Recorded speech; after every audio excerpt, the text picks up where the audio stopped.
Hello, everyone, and welcome to another episode of the ScreenShot, the show where we have raw and unfiltered conversations about issues that we face as young people of Zimbabwe. So, today we want to talk about mental health. In most of our episodes, we are always talking about mental health in one way or the other. Last week, we were talking about unemployment, and one of the things that came up was mental health. So we decided to, let's dive deeper into mental health. So joining me today to have this discussion, hanging out with me today to have this conversation is Frank Chirisa from the Rotary Club of Matopos. Hi, Frank. What's up? Are you good? How you doing? I'm alright. I'm okay, I'm excited. So backstory before we start, and I'm going to waffle. Backstory, on Sunday, the Rotary Club of Matopos had, what do you call it, Frank? Is it an awareness? Yes, it was an awareness. We had men's mental health awareness event where we were just talking about issues pertaining. Well, we had planned for it to be a men's mental health, but it turned out we started including ladies as well because ladies just behind every man is a woman. So Exactly. So Plus, our mental health matters also. I'm ma, joking. I know it was about you guys. yes, yeah, and we went on to have a football tournament, which was really great. Came out as Please don't top tell goal me how scorer. you won. Okay. Anyway, so we had this idea, like, let's talk about this in like, let's have a one-on-one conversation on what mental health is and how we can champion the fight against mental health. So this is Frank, everyone. Hi So everyone. Frank, let's start off by talking about what mental health is. For someone out there who's just heard the term over and over again, but they don't really know what it is, singaqalisa ukuthi sikhulume ukuthi in a broader term, what is mental health? Right. So mental health basically is the general well-being of a human being. Like it's the general well-being of a human being in all of his life areas, be it socially, physically, and emotionally. I read somewhere ukuthi we have physical health, but we also have mental health. Yes. And people tend to not look into their mental health like they do their physical health. Because if you get hurt, like you easily run to the hospital or something like that. But when it comes to mental health, it seems like we relax on it. We don't take it that seriously. So the next thing that I want us to talk about is I also saw that the younger generation, young adults especially, suffer more from mental health than the older generation. So I want us to talk about the driving factors that cause younger people to suffer more from mental health conditions than older people. What are the triggers? What triggers younger people to suffer more from mental health problems? So basically, this generation of ours that we are in, it's the generation it's the generation that faces a lot of challenges. Like, okay, I find the generation before it is challenges, but our generation has its challenges. And the worst part about our generation is we now have social media. We have social media at its peak. We have influencers detecting how our lives would be, and if our lives aren't going in the same direction as what the influencers are saying, we're feeling like we're failures. We have influencers some influencers are telling you that for them, for their day to go by, they need $100 a day to survive, and you are out there, you don't have a job, you can't even make $100 in 3 months, and someone is telling you, no, I mean, I use $100 A day. a day. Yeah.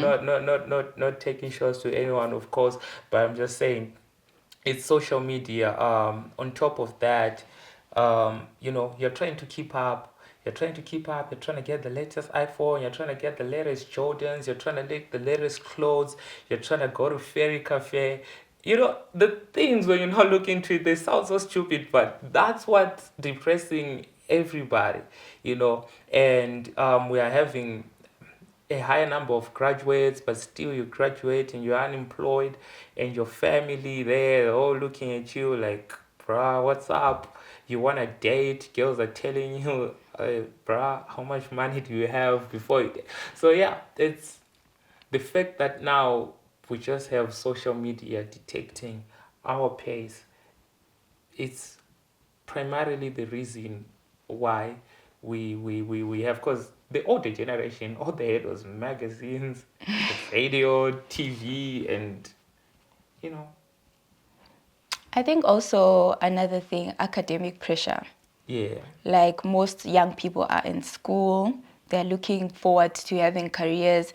You know, when you're at school, I think you remember when you're at school, like the pressure to pass, you've got a lot, like the underlying things that you've talked about, like I have to pass, but then I also have to have certain things going for me at the same time. I mean, for example, if you're I'm going to use myself, and as a girl, I can speak freely for girls, and like the pressures you were talking about on social media, but then you also want to keep up appearances. You also want to have what other people seem to have, but then you also have to focus in school. Academic pressure is not a joke. And Rora Day. Academic pressure is definitely not a joke, so I think it also contributes. We're also in a critical stage in our lives, you know, where the future is there, but it seems like it's not really there.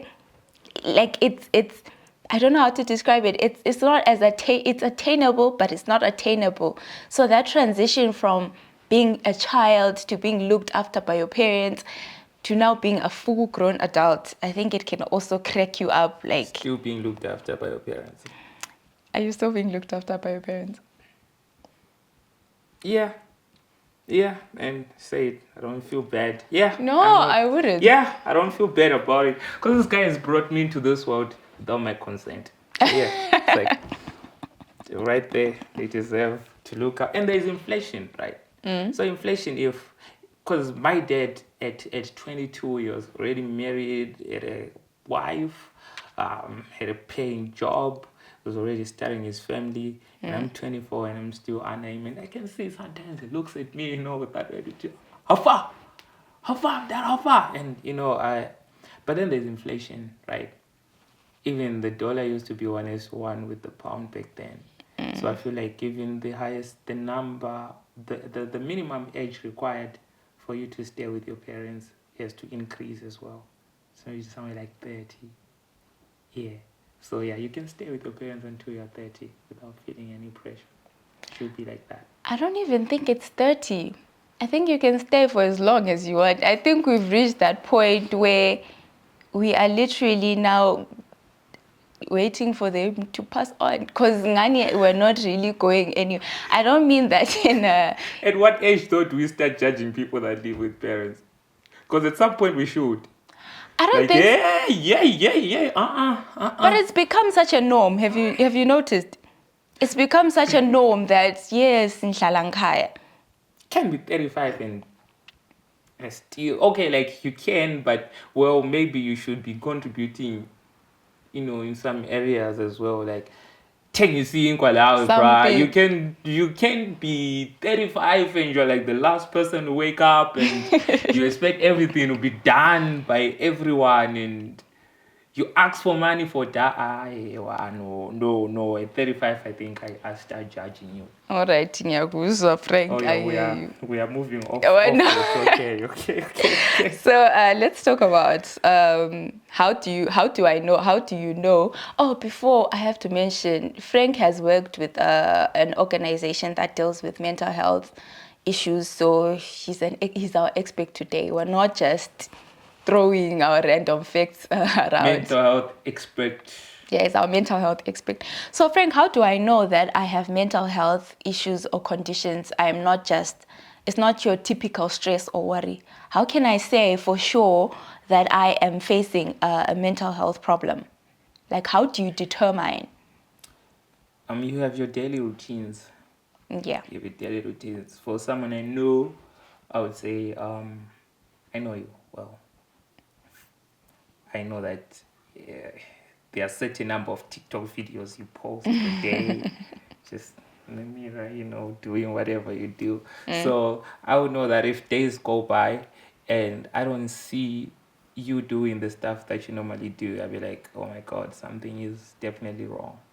That's why you see I randomly just do like a hi, how you doing once in a while. Because in my head, maybe I would have noticed like things that I normally notice, like, like, well, for me, people know that I love posting about football, I love posting about comedy, and yeah, mostly it's football, comedy, and memes.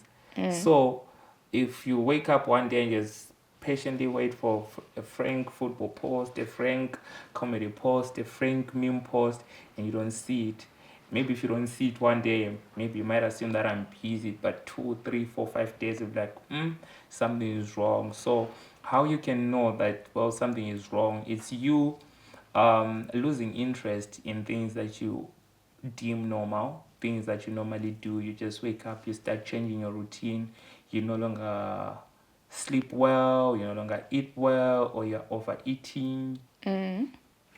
That's cause for concern, even if on our friends. If because there are some cases whereby someone just kills themselves and they're like, oh, but we was lie, so always lie. What happened? The signs were there, but you didn't notice. So the moment someone changes that pattern, that's when you should be worried. I think also misuse of alcohol and drugs. I think it's also it's one of those things. Like when you now have to depend on something to make you feel better. I think that's also you disagree. I just reminded of a meme I saw. What's the meme? Said there's people. I don't understand people that let drugs destroy their lives. People that let drugs destroy their lives give drugs a bad name. Well, I'm not advocating for drugs. NB, I'm not advocating for drugs. Yeah.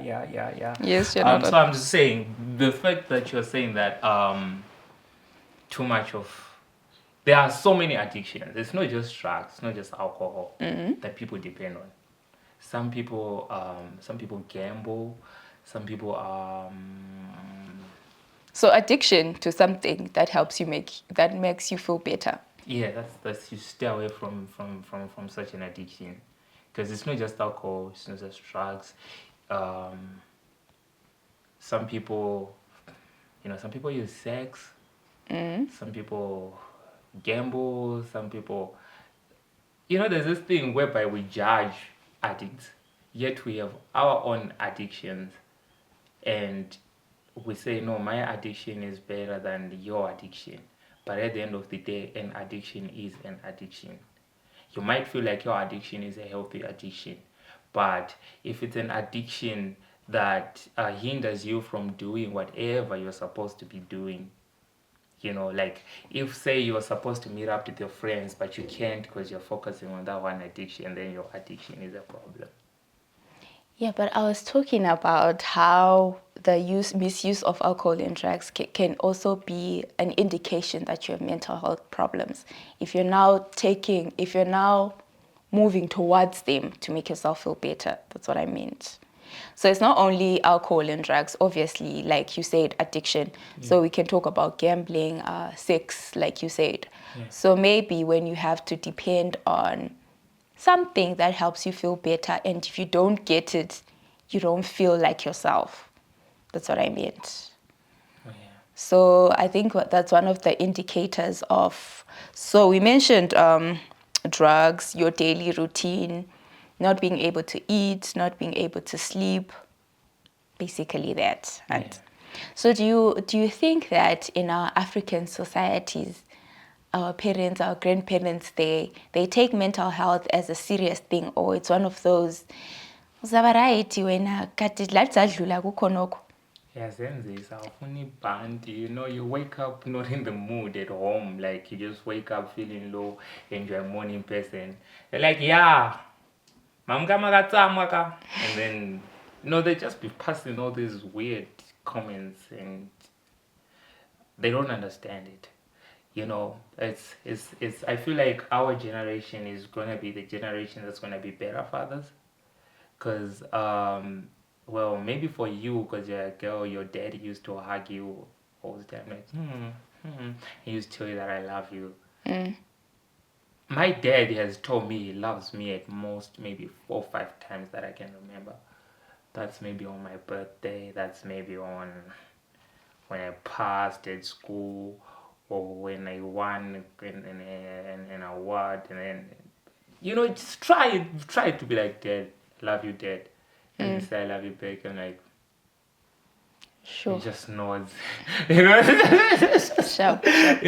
So the reason that we don't even grow up in affectionate families. I mean, how many kids right now can tell you, I've seen my parents kissing, I've heard my parents tell each other they love each other. I don't know, there's just this way whereby we have failed to our parents failed to really express their emotions, how they feel.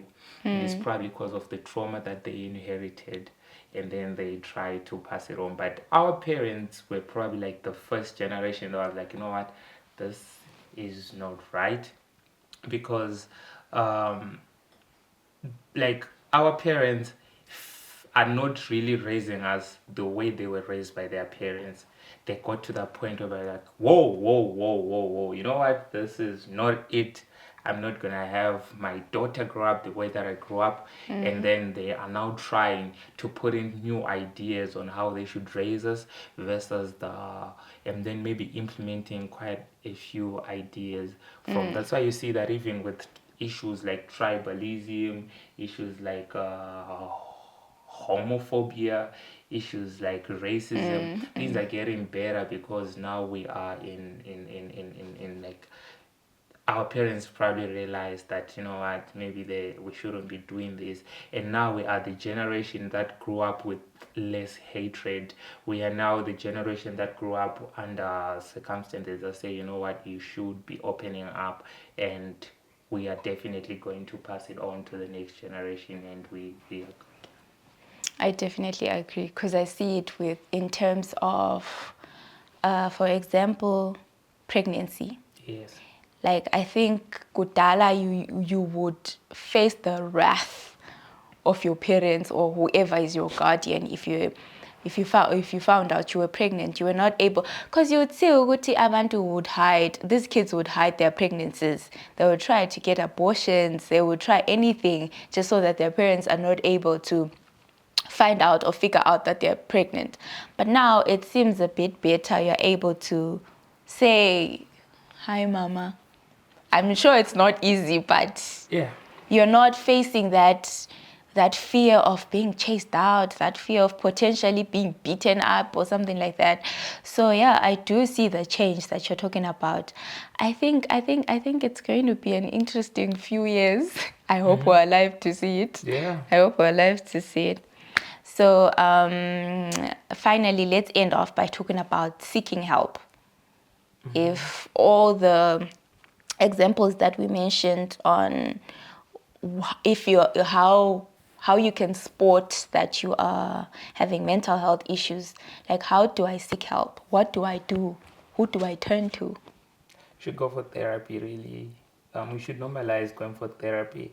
You should talk to, if you have someone to talk to, someone who you can trust, someone who you can feel safe around, you should try and talk to them. If not, you should probably go seek medical help. Like you can go Engujeni.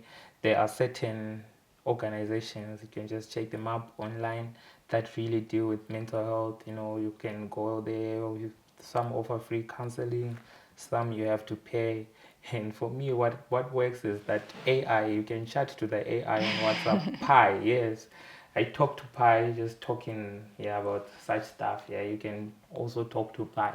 Pi really helps because you're opening up to a robot and it's not going to judge you. And it's not good. I stand to be correct. I don't know whether it keeps your data or what, but yeah, you're just talking to the AI and you feel better after that. So in our mental health awareness chat. Was it a chat that we Yeah. had on Sunday? Oh. Someone did express that some people are not trustworthy like that. Yeah. Like you tell them something and they spread it around. And Yes. so I would think the first thing that I would do if I was feeling sad, down, and troubled is talk to someone. Yeah. I would want someone to be able to, tell me face to face that you're going to be okay. Yeah. So which organizations can you name like that that have people like that I can talk to, that I don't have to pay? Sometimes money is a it's a You can go to factor. Ngujeni. They've got counselors there. Yes, you can go to Ngujeni. It's free. Yeah, Ngujeni is free. Okay. I did not know that. Yeah, how I know that story for another day. But Yeah. Yes, that is a story for another day. But I did not know that Ngujeni had. Okay. Yeah, Ngujeni is free. Okay. Yes, it's free. Hi, Frank, I think we've exhausted our conversation for today. Silence is also okay. Can Silence. you tell me more about the Rotary Club of Matobos? For someone out there who wants to join, what is it about? They embarrass me in front of my president. So it's like I don't know what the club is about. She's kind of kicked me out of the club. Rotary Club of Matobos is a club. I figured that. I figured that. All right, no, it's a club consisting of minimum 18 to, well, used to be 30, but now we don't have a maximum age really. It's just young people coming together, to do some positive in the community, doing projects like, your mental health, your awareness is polio, malaria, cleanup campaigns, we basically grooming you into being a responsible youth, responsible leader, a responsible citizen, and we are under Rotary International. Okay. Yes. You explained it perfectly. Why were you nervous? You're thinking of the word. So it's basically something for the young people to. Yeah. You also have to, we also have to do something that keeps you away from thinking about these things. Find something to do. Find something you love. Find something to do. Yeah. I think an idle mind is a dangerous mind. Like when you think a lot, that's when you get to have dangerous thoughts. So. And Rotary Club of Matopos is actually the coolest Rotary Club in Zimbabwe. I think the NAST people will disagree with you. No, They'll come for they you. are called Team Awesome. That we are the coolest club. We are not getting involved as ScreenShot in the battle of the coolest Rotary. Yeah, but I love it here. It's my second time here. Love it. Love it, Makosi there. So it's just we're looking all serious behind. Thank you for joining us. Frank is a comedian also, by the way, so I just want to rush this so that it doesn't roast me or something. No, you look adorable. Thank you. Don't blush out. I can't help it. Anyway, thank you guys for joining us, and I hope we were able to help you. And if you ever need help and you think your mental health is in danger, please seek help.